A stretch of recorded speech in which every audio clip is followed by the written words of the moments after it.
Hey everyone, we are arriving in Stockholm, Sweden. I really wanted to have an escape trip to somewhere for a couple of days from London, and I've chosen this magical city.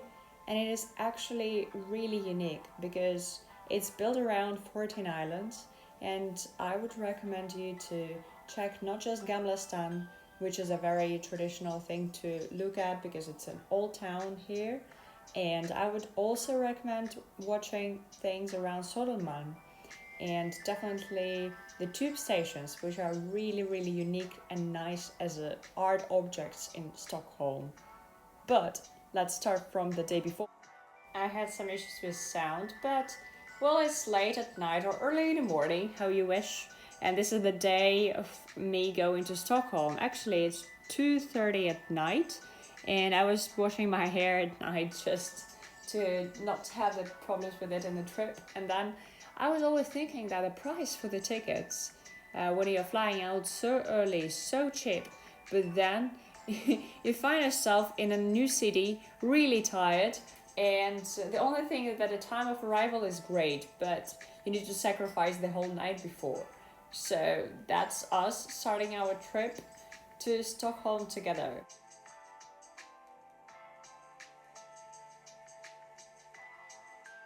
You can take a London Express, which gets you to the city center in 15 minutes. Very convenient. It was like 12 to 18 euro because I had a youth ticket and I met my friends already there. We went to the cafe together, and I was so lucky to have sunny days in Stockholm, which doesn't appear that frequently in winter, and you need to pay attention to the sun time of the day because it really has a sunset really early. That's my advice for you. And basically, we went to the old town. We had been walking a lot around. We saw these typical Swedish houses, decorations. I bought one, and it actually, the candle suit, and I have never thought of it. And that's just one of the cutest streets that I liked in Stockholm. That reminded me of the Diagon Alley from Harry Potter, to be honest. And then we went to the Fotografiska, the gallery on the Soderman, to see a lot of artworks there. There's a temporary exhibition. And in the evening, I was left alone. I was just strolling around the city. It was the safest experience I had in a couple of years.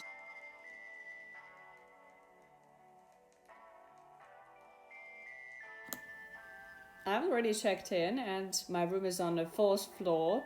And to be honest, I wasn't expecting by the lobby that I saw in the street that it's my hotel. So beautiful.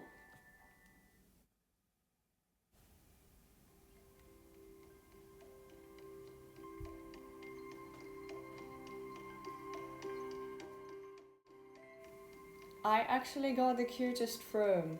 It's even though it's tiny, it has everything that I needed, and especially I was surprised by the view from the window. It was panoramic, and in the morning I was so surprised. Then another mission was to find something to eat in the evening in Stockholm. And I've chosen this cafe place that was open, but there were no people at that time. So I looked around and the opposite place was full. I found the place at the bar, and it was Italian modern kitchen. And afterwards, I just went strolling around again and saw a lot of Christmas decorations. And I found the ice skating rink, which I really adore. But instead of skating, I just took glögg, which is similar to mulled wine but has another ingredient inside, and I took a non-alcoholic version. Even on the first evening, I was noticing that everything is in lights and the lights are of a warm color. But at that point in time, I was already so tired that I went to the hotel just to get some sleep after the long day. It was so cold in a hotel room, so I went down and I asked for a radiator, and they were so happy to give it to me, so it was no issue at all. I really recommend asking if something like this is happening. So, this is the panoramic view that I had from the fourth floor. I already checked out in the morning, but I left my luggage at this place. That's the lobby of the hotel where I stayed, and I actually had some time to stroll around. It was a sunny Sunday, and I had a plenty of time before my flight back to London. I was happy to see that Christmas trees already are out because it was the end of November, and I think in London they start selling them later. And I was so happy that I was in Stockholm and it was sunny and I saw some snow and I saw a lot of beautiful buildings. And this is the Christmas market that opened the same weekend that I came there, so the last weekend of November, and was so crowded. But also, what I liked is that all the people who were selling goods there were local producers and were saying about the local prints, the local decorations that they were giving you. And I was so impressed by everything and every little dialogue that I had. And I actually ended up buying a lot of postcards and decorations, but I was super happy. When I was walking around the city, I've been always thinking about the color of the walls of the houses that I see, because they're all of warm beige or red or dark brown, light brown colors, which is very, very unique about the architectural blend in the city. I think, and it's just my opinion, that it's something that helps in the weather, like in November, December, and on the whole during the winter, because it makes you feel better, like you're not that depressive in a grayish architecture. And when the walls are of warmer colors, it might help a lot. And that's when I realized that also having the river or the sea in the city where you live is something very unique and important for me, because the place where I'm coming from, it also has a water, and it makes the city much more different to the places which do not have water at all. That's what I liked about Stockholm. And then I came back to Södermalm because I wanted to find a viewing point, and I was advised to get there to see it. So while I was walking, I found this bench with the best panoramic view, and I took some time sitting on this bench, probably in a warmer time of the year.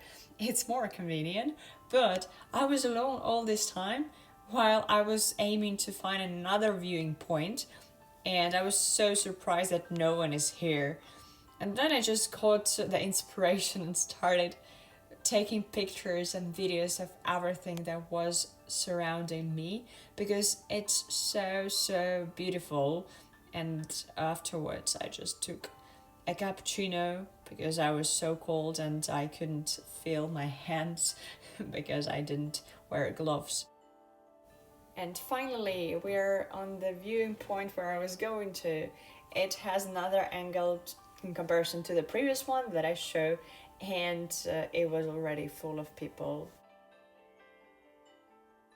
If you like thrifting, I would also recommend you go into Humanen, one of the most famous Stockholm second-hand shops where I spent some time. And then I just was strolling around again. It was my second day. I had already the flight really soon.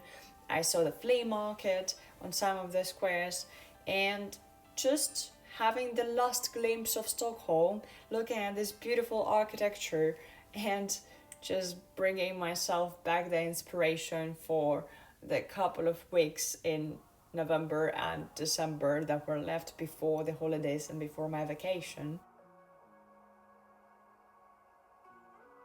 Even though my trip was in the end of November, the whole city was already decorated and the neighboring streets had different lights, and I was so amazed. I was like feeling at an art exhibition of the Christmas decorations. And I feel that all the people already got the Christmas vibe, because the first Saturday day that I was there, I saw everyone was rushing around to buy the presents, to choose a gift for Christmas, and I got super inspired and super motivated to do something after I came back to London. And obviously the first thing I set up at home for Christmas was the light lamp in the form of a star from IKEA that almost every Swedish window has. And unfortunately, we're under the law that everything good has a finishing point. And I'm giving you the last glimpse on Christmassy decorated streets of Stockholm and flying out back to London. Thank you very much for watching this video. Have the best time in Stockholm if you are planning to visit it. And I was so happy to see you here. Bye!